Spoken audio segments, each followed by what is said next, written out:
Welcome back, third graders. Here's day 1 of our next week for our grammar edits and rewrites. Remember, we're looking for capitalization, punctuation, spelling, and that all-important skill of making our sentences sound right and make sense. And I think the few for today is going to help us practice that. Okay, let's do number 1. Aren't our neighbors moving next month? I think that's kind of like what the author is trying to say, but that's not what these say.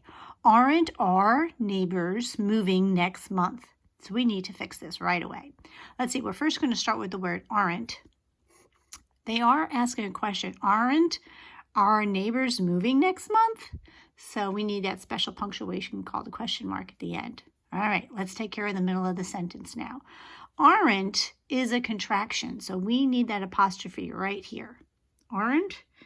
Now, this word are sounds like the word our, right? Because sometimes they sound the same when we're saying them, but that's not the right word. The right word for this is our. Aren't our neighbors moving next month? Now, I'm sure we all have more than one neighbor. So in this instinct, we have to take away the apostrophe because we don't have possessive showing for the neighbors.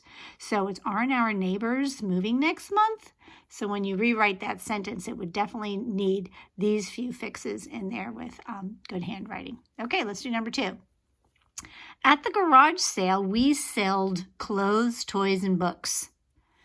All right, so we're going to start right away with that first word, which is at. Okay, and at the end, we're going to put a period. At the garage sale, we sold clothes, toys, and books. Now, what word right here does not sound right at all? That's right, this word sold.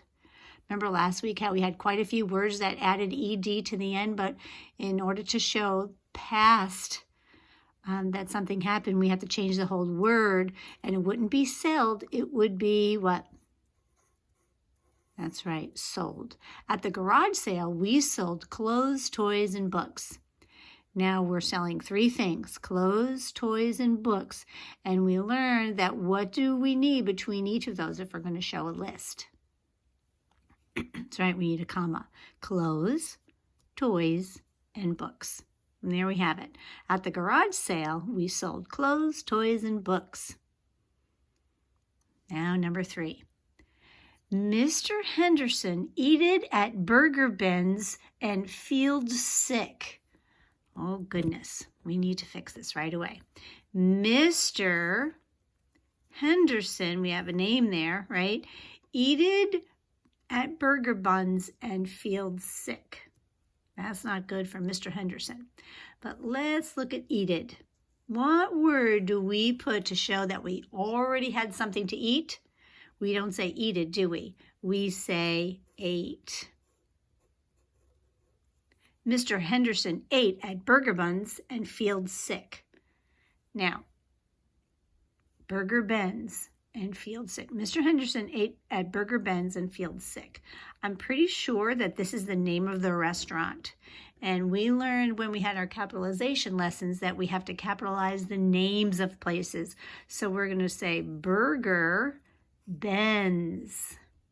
I'm going to put an apostrophe because it's Ben's Burger Place. And feels sick. Same thing. We take that ed away and we don't say feels sick. We say felt sick. And there you have it. Here's our little story today. Aren't our neighbors moving next month? At the garage sale, we sold clothes, toys, and books.